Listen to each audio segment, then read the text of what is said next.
Hello, welcome to Edufix academy. നമ്മുടെ 2025 December എക്സാമിനേഷന് വേണ്ടിയിട്ടുള്ള final date sheet നമുക്കിപ്പോൾ വന്നിട്ടുണ്ട്. ഇതെന്ന് പറയുന്നത് ഫൈനലാണ്. നമുക്ക് ഇതിനു മുൻപൊക്കെ വന്നിട്ടുണ്ടായിരുന്നത് ടെൻറ്റേറ്റീവ് ആയിരുന്നു.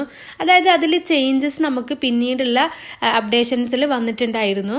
അപ്പോൾ ഇത് എന്ന് പറയുന്നത് ഫൈനൽ ഡേറ്റ് ഷീറ്റ് തന്നെയാണ്. നമുക്ക് നമ്മുടെ ഫൈനൽ ഡേറ്റ് ഷീറ്റ് ഡൗൺലോഡ് ചെയ്യാൻ വേണ്ടിയിട്ട് ഇഗ്നോയുടെ ഒഫീഷ്യൽ വെബ്സൈറ്റിൽ പോവുക. www.igno.ac.in. ഇതിൽ പോയിട്ട് അനൗൺസ്മെൻറ്റ് എന്നുള്ളൊരു ഭാഗം കാണാം. അതിൽ അനൗൺസ്മെൻറ്റിൽ ക്ലിക്ക് ചെയ്യുമ്പോൾ നിങ്ങൾക്ക് ഇവിടെ കാണാം നിങ്ങളുടെ ഫൈനൽ ഡേറ്റ് ഷീറ്റ് ഡൗൺലോഡ് ചെയ്യാനുള്ള ഒരു ഓപ്ഷൻ ഉണ്ടായിരിക്കും. അപ്പോൾ ഇതിൽ നിങ്ങൾക്ക് ഫൈനൽ ഡേറ്റ് ഷീറ്റ് നിങ്ങളുടെ മൊബൈൽ ഫോണിൽ ഡൗൺലോഡ് ചെയ്യാൻ വേണ്ടി സാധിക്കില്ല. നിങ്ങൾക്ക് ലാപ്പ് ഉപയോഗിച്ചിട്ട് പെട്ടെന്ന് തന്നെ നിങ്ങൾക്ക് ഡൗൺലോഡ് ചെയ്തെടുക്കാൻ വേണ്ടി സാധിക്കും. അതല്ലെങ്കിൽ ഞങ്ങളുടെ വാട്സപ്പ് ഗ്രൂപ്പിൽ ജോയിൻ ചെയ്യുകയാണെങ്കിൽ അതിൽ ഈ ഒരു ഡേറ്റ് ഷീറ്റിൻ്റെ ലിങ്ക് കൊടുത്തിട്ടുണ്ട്. അതിൻ്റെ PDF നിങ്ങൾക്ക് ഡൗൺലോഡ് ചെയ്ത് നിങ്ങളുടെ പ്രോഗ്രാംസ് ചെക്ക് ചെയ്യാവുന്നതാണ്. അപ്പോൾ വാട്സപ്പ് ഗ്രൂപ്പിൽ ജോയിൻ ചെയ്യാനുള്ള ലിങ്ക് താഴെ കമൻറ്റ് ബോക്സിൽ പിൻ ചെയ്ത് വെക്കാം. നമ്മുടെ ഈ ഒരു ഡേറ്റ് ഷീറ്റ് നിങ്ങൾ നോക്കുകയാണെങ്കിൽ ഇതിൽ കാണാം. ഇതിലുള്ള ഡേറ്റ് എന്ന് പറയുന്നത് 14 നവംബർ ആണ്. നമുക്ക് ഇന്നലെയായിരുന്നു ഈ ഒരു ഡേറ്റ് ഷീറ്റ് വന്നിട്ടുണ്ടായിരുന്നത്. 17 നവംബറിലായിരുന്നു. പക്ഷേ ഇതിലെ ഡേറ്റ് നമുക്ക് 14 നവംബർ ആണ്.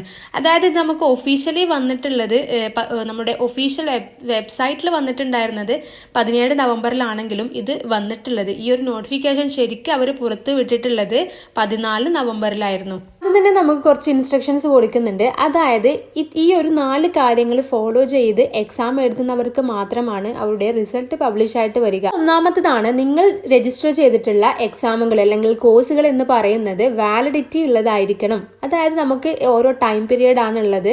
നമ്മുടെ PG ഒക്കെ ആണെങ്കിൽ 4 വർഷമാണ്. ഈ ഒരു 4 വർഷം കഴിഞ്ഞാൽ പിന്നെ നമുക്ക് എക്സാം അറ്റൻഡ് ചെയ്യാൻ വേണ്ടി സാധിക്കുകയില്ല. അതുപോലെ തന്നെ UGയുടെ കാര്യം എടുക്കുകയാണെങ്കിൽ നമുക്ക് 6 വർഷം അതല്ലെങ്കിൽ 8 വർഷമൊക്കെയാണ്. അപ്പോൾ ആ ഒരു ടൈം പീരീഡ് കഴിഞ്ഞവർക്ക് നമുക്ക് ഈ ഒരു എക്സാം അറ്റൻഡ് ചെയ്യാൻ വേണ്ടി സാധിക്കുകയില്ല. രണ്ടാമത്തത് എന്ന് പറയുന്നത് നമ്മുടെ അസൈൻമെന്റുകൾ സബ്മിറ്റ് ചെയ്തിരിക്കണം. അതായത് നമ്മൾ എത്ര എക്സാമുകളാണോ എഴുതുന്നത് അതിൻ്റെയൊക്കെ അസൈൻമെന്റുകൾ നമ്മൾ ഓൾറെഡി സബ്മിറ്റ് ചെയ്തിരിക്കണം. നമുക്കിപ്പോൾ ലാസ്റ്റ് ഡേറ്റ് വന്നിട്ടുള്ളത് 20th നവംബർ ആണ്. അപ്പോൾ അതിനുള്ളിൽ തന്നെ നിങ്ങൾ അസൈൻമെന്റുകൾ സബ്മിറ്റ് ചെയ്യാൻ വേണ്ടി ശ്രദ്ധിക്കുക. അടുത്തൊരു കാര്യം എന്ന് പറയുന്നത് നമ്മുടെ മിനിമം ടൈം പീരീഡ് കംപ്ലീറ്റ് ആയിരിക്കണം. അതായത് നമ്മൾ എഴുതുന്ന എക്സാമിന്റെ മിനിമം ടൈം പീരീഡ്, അതായത് ഇപ്പോൾ ഇയർലി ആണെങ്കിൽ 1 ഇയർ കംപ്ലീറ്റ് ആകുന്ന ഒരു ടൈം മാത്രമാണ് നമുക്ക് എക്സാം എഴുതാൻ പറ്റുക. അതുപോലെ തന്നെ സെമസ്റ്റർ വൈസ് ആണ് എന്നുണ്ടെങ്കിൽ ആ ഒരു 6 മന്ത് കംപ്ലീറ്റ് ആകുന്ന സമയത്താണ് നമുക്ക് എക്സാം അറ്റൻഡ് ചെയ്യാൻ സാധിക്കുക. അപ്പോൾ അതുപോലെയുള്ള മിനിമം ടൈം പീരീഡ് കംപ്ലീറ്റ് ചെയ്തവർ മാത്രമാണ് എക്സാമിന് എലിജിബിൾ ആയിട്ടുള്ളത്. ഇനി ലാസ്റ്റത്തെ ഇൻസ്ട്രക്ഷൻസ് നോക്കാം. അതായത് അതിൽ പറയുന്നത് നിങ്ങൾ എക്സാം ഫീ പേയ്മെന്റ് ചെയ്താൽ മാത്രമാണ് നിങ്ങൾക്ക് അറ്റൻഡ് ചെയ്യാൻ വേണ്ടി സാധിക്കുക എന്നുള്ളതാണ്. അപ്പോൾ ഈ ഒരു 4 ഇൻസ്ട്രക്ഷൻസ് ഫോളോ ചെയ്യുന്നവർ മാത്രമാണ് എക്സാമിന് അറ്റൻഡ് ചെയ്യാൻ പാടുള്ളൂ. അതുപോലെ തന്നെ അവരുടെ റിസൾട്ട് മാത്രമാണ് ഇഗ്നോയുടെ ഒഫീഷ്യൽ വെബ്സൈറ്റിൽ റിസൾട്ട് പബ്ലിഷ് ആയിട്ട് വരികയുള്ളൂ. ഇനി നമുക്ക് നമ്മുടെ ഡേറ്റ് ഷീറ്റ് ചെക്ക് ചെയ്യാം. അതിൽ നമ്മുടെ സ്റ്റാർട്ടിംഗ് ഡേറ്റ് എന്ന് പറയുന്നത് ഡിസംബർ 1 തന്നെയാണ്. അതിൽ യാതൊരു മാറ്റവും വന്നിട്ടില്ല. അതുപോലെ തന്നെ നമ്മുടെ എൻഡ് ഡേറ്റ് എന്ന് പറയുന്നത് 14th ജാനുവരിയാണ്. അതിലും യാതൊരു ചേഞ്ചസും വന്നിട്ടില്ല.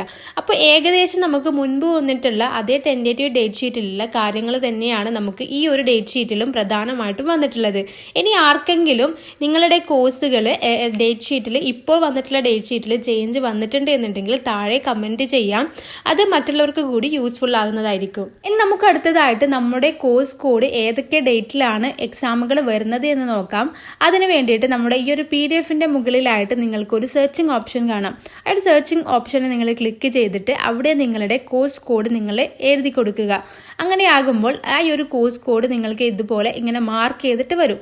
ആ ഒരു മാർക്ക് ചെയ്ത ഡേറ്റുകളും അതുപോലെ തന്നെ ടൈമും നിങ്ങൾ നോക്കുക. അതായത് ഫസ്റ്റത്തെ കോളത്തിൽ വരുന്നത് നമുക്ക് മോർണിംഗ് സെഷനിൽ വരുന്ന എക്സാമുകളുടെ ഡേറ്റുകളായിരിക്കും. സെക്കൻഡ് കോളത്തിൽ നമുക്ക് വരുന്നത് നമ്മളുടെ ഈവനിങ് സെഷനിൽ, അതായത് 2 to 5 ആ ഒരു ടൈം വരുന്ന എക്സാമുകളുടെ ലിസ്റ്റ് ആയിരിക്കും നമുക്ക് വരുന്നത്. അപ്പോൾ അത് നിങ്ങൾ നോക്കിയിട്ട് നിങ്ങളുടെ ഡേറ്റും അതുപോലെ തന്നെ ടൈമും ഏതൊക്കെ സമയത്താണ് വരുന്നത് എന്നുള്ളത് നോക്കുക.